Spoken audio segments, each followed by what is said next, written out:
The global steel market is choking on excess capacity. Yet in one American town, a silent furnace is about to roar back to life. Granite City, Illinois thought its blast furnace was finished, shut down by brutal competition and slowing demand.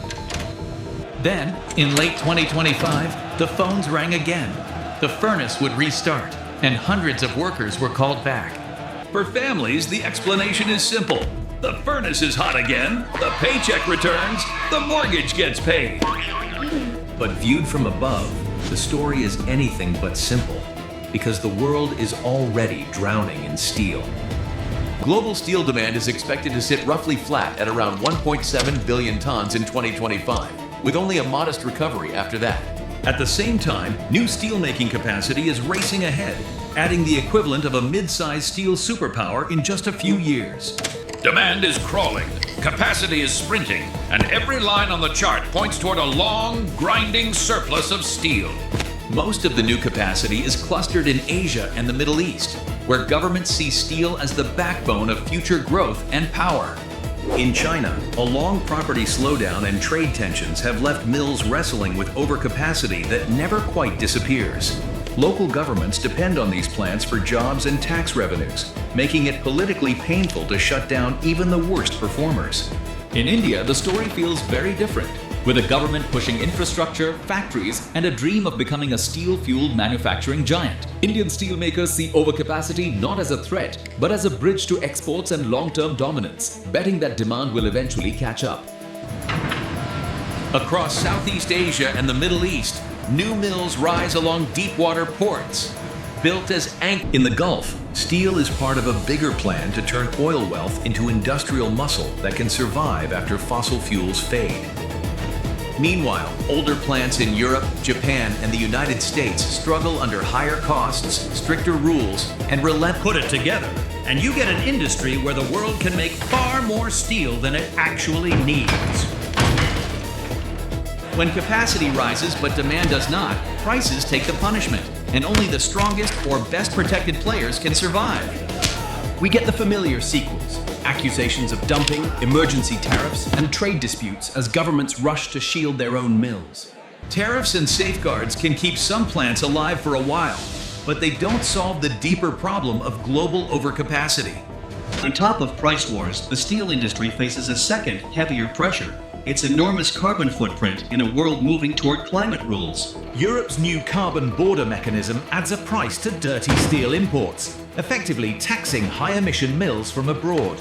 Exporters in emerging economies must either invest heavily in cleaner steel or scramble to find new markets beyond Europe's tightening border. Switching to cleaner technologies can cut emissions, but it comes with huge upfront costs in an industry already struggling with low prices. Overlay geopolitics, and steel stops looking like a commodity and starts looking like a strategic weapon in national security planning.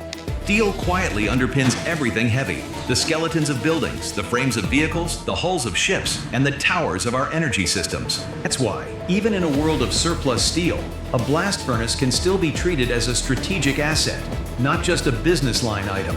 On paper, shutting plants looks clean and rational, but the real world is full of towns and families who live on those numbers. Each furnace represents sunk costs and long timelines, built with the expectation that demand would be there for decades, not just a few good years. Closing a steel mill is not just an economic decision. It is a social earthquake that no politician wants on their watch.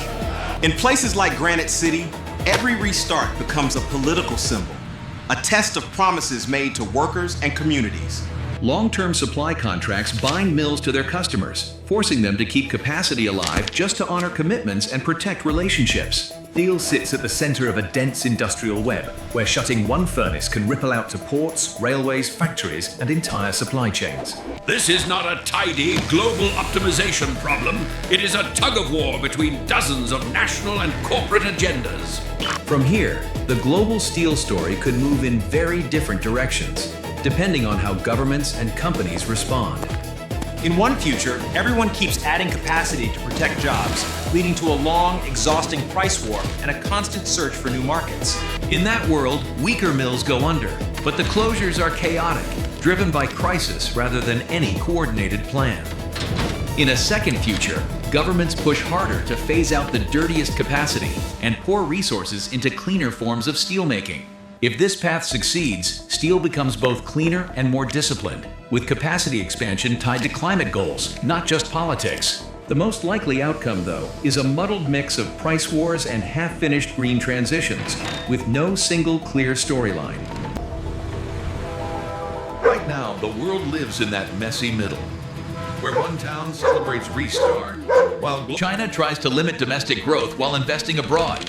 India searches for new buyers, and newer producers carve out their own place in the steel map. The result is a world where steel is simultaneously too abundant, too carbon heavy, and too politically important to simply cut back.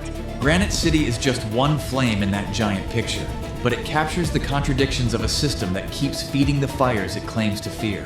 If you want to keep following stories like this, from blast furnaces to central banks, leave a comment, hit like, and subscribe to Economic 8-Bit.